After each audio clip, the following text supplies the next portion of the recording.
다음으로는 물류 빅데이터를 통해서 재고 보관 캐파를 산정하는 것들을 한번 사례를 가지고 한번 얘기해 보겠습니다.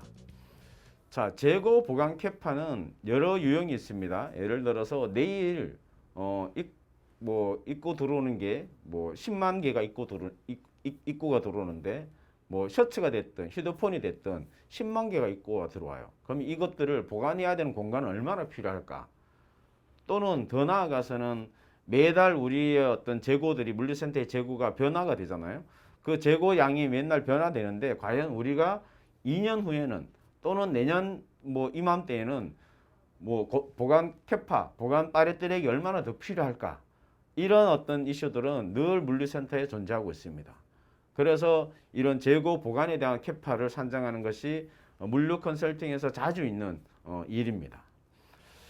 먼저 물류센터의 어떤 그 건축, 부동산에 대한 어떤 정의를 한번 해볼까요?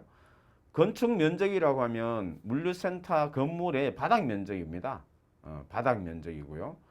그다음에 공유 면적이라고 하면 뭐 사무실이라든지 또는 주차장이라든지 또는 전기 기계실, 그다음에 뭐 화장실 또는 더 나아가서는 각 렉 사이에 있는 여기 보시는 도면 사례를 보면 렉 사이에 있는 이런 통로까지도 다 공유 면적에 해당하게 됩니다.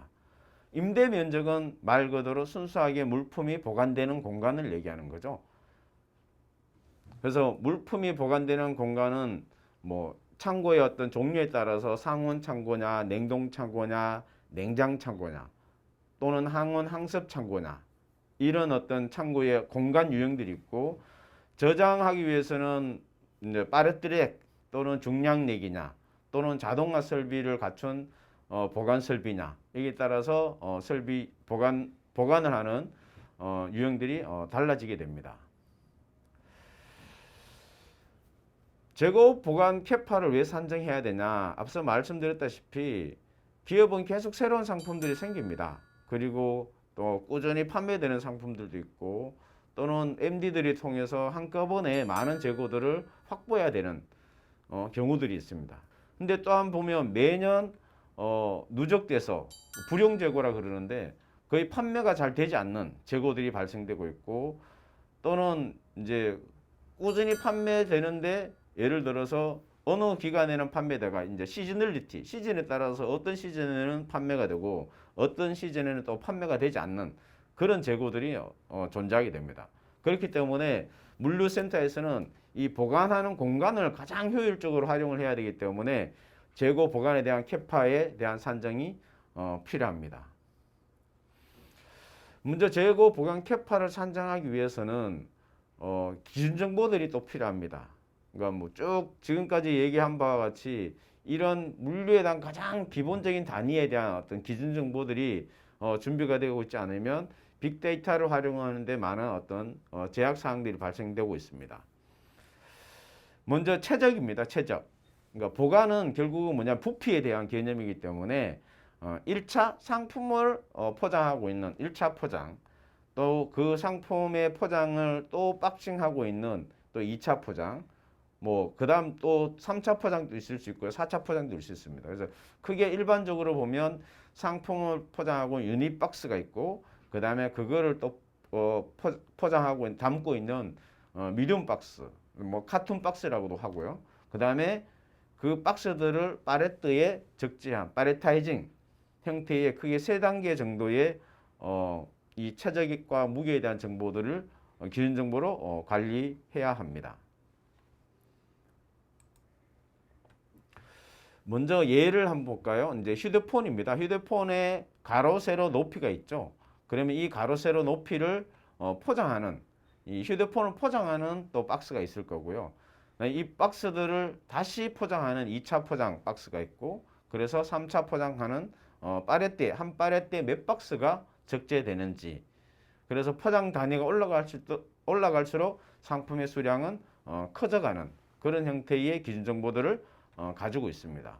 그래서 포장 단위별로 한 박스에 상품별로 이 상품은 한 박스에 몇 개가 들어간다. 이게 이제 상품별로 다 틀립니다. 어떤 거는 2개, 어떤 거는 3개, 4개 상품별로 틀리고 그 다음에 또 이 카톤 박스 2차 포장재의 사이즈가 또 달라지기 때문에 파레띠에 적재되는 또 2차 포장재의 수량도 틀려지게 됩니다. 그래서 상품별로 요 포장에 대한 기준, 수량들이 다 기준 정보로 관리되게 됩니다. 예를 들어서 저희들이 이제 보면 이제 뭐 저희들이 이제 휴대폰도 같이 관리하고 있는데 현재 휴대폰의 사이즈가 이런 사이즈고 휴대폰의 상자 사이즈가 150에 70에 80 요 사이즈가 있습니다. 그래서 요 사이즈 요 휴대폰 상자가 들어가는 1차 포장이 또 300에 140, 160짜리 포장이 있고 2차 포장은 카툰 박스죠. 좀 큰 거죠. 600에 450, 350 높이를 가지고 있는 2차 포장 박스가 있습니다. 요 2차 포장 박스는 또 한 파레띠에 올라가기 때문에 파레트는 아까 말씀드렸다시피 표준 파레트 1100에 1100에 높이는 몇 단을 샀느냐에 틀려지기 때문에 뭐 150이든 180 또는 뭐 200 보통 보면 2m 이내의 높이로 적재를 하게 됩니다. 이렇게 적재했을 때 요 기준을 가지고 한번 사례를 한번 풀어보도록 하겠습니다. 이제 저희 센터에 신규 고객사가 스마트폰 70만 대가 입고될 예정입니다. 그래서 입고 박스 또는 박스나 파레트 단위로 입고가 되는데 뭐 출고는 오프라인과 온라인 통해서 출고가 될 예정입니다. 그러면 우리가 70만 박스가 들어오는데 이거를 보관해야 되는 공간을 미리 준비를 해야 됩니다. 그러면 몇 파레트의 물건을 몇 평에 보관할 수 있을까요? 현재 저희들은 이제 4단 정도의 파레트를 쓰고 있는데 이 파레트의 4단 파레트 기준으로 보관할 경우에 몇 평이 필요할까? 이런 것들을 한번 산정해 보도록 하겠습니다. 먼저 휴대폰. 사실 휴대폰의 최적은 중요하지 않습니다. 왜? 휴대폰이 그냥 있는 것이 아니라 휴대폰 상자에 담기기 때문에 그래서 휴대폰 상자의 최적. 그래서 가로 세로 높이. 그 다음에 요 휴대폰 상자 가로 세로 높이가 150, 70, 80인 요 상자가 또 1차 포장 300에 140, 160에 또 담기고 그 담긴 것들이 과연 몇 개가 담기느냐. 그러면 이제 휴대폰 상자가 1차 포장 자료에는 8상자가 들어가게 됩니다. 두 번째는 8상자가 들어간 그 박스는 다시 2차 포장 박스에 몇 개가 들어가느냐. 2차 포장 박스의 사이즈가 이제 앞에 정의한 것처럼 600에 450, 350입니다. 그러면 CBM으로 치면 이제 0.0945 CBM이죠. 그래서 1차 포장 CBM이 0.0067이기 때문에 그러면 2차 포장재, 2차 포장 박스에는 1차 포장 박스가 14박스가 들어가게 됩니다. 자, 이렇게 들어갔을 때 그러면 몇 단으로 사올 수 있느냐. 이제 단으로 사야 되죠. 파레트에는. 저 파레트에 단으로 샀는 거는 높이가 이제 2차 포장재의 높이가 앞에 말씀드렸다시피 350입니다. 그럼 350인데 350을 사려면 1100, 1100 파레트에 표준 파레트에 가로 세로 높이 해서 사면 이제 4단, 5단, 7단을 사올 수 있겠죠. 근데 5단을 사면 350이니까 5단 사면 벌써 2m가 넘어가는 형태의 구조가 됩니다. 그래서 한 파레트에 적재 가능한 단수는 이제 4단까지 사올 수 있는 거죠. 그러니까 4단까지 쌓게 되면 2차 포장재에 이제 4.48 박스 그리고 2차 포장 재료 요 4.48 박스라는 거는 한 단면에 이 2차 포장 박스가 몇 개가 놓여지느냐의 계산입니다. 그래서 4.48개가 놓여질 수 있고 또는 5.14개가 놓여질 수 있습니다. 근데 이제 우리가 여러분들도 이제 파레트에 박스를 샀는 게 보통 이제 표준적으로 이제 파레트를 샀게 되는데 5개가 들어갈 수는 없습니다.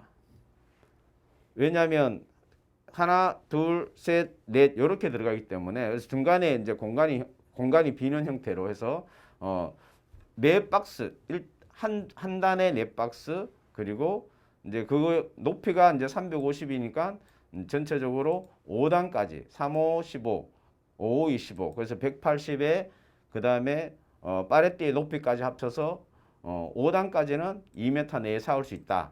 그래서 2차 포장재를 한 파레띠에 20박스까지 사올 수 있는 형태의 구성이 됩니다. 그러면 이 팔레트가 한 평에는 몇 개가 들어갈까? 보통 이거는 이제 팔레트 렉의 높이에 따라서 틀려지겠죠. 왜? 평은 이제 평면인 거고 팔레트는 이제 렉이기 때문에 입체적으로 쌓을 수 있습니다. 그래서 일반적으로 한 팔레트당 차지하는 면적은 1100, 1100이기 때문에 0.37제곱미터입니다. 그래서 한 평 3.3평에 1.21 정도를 나누면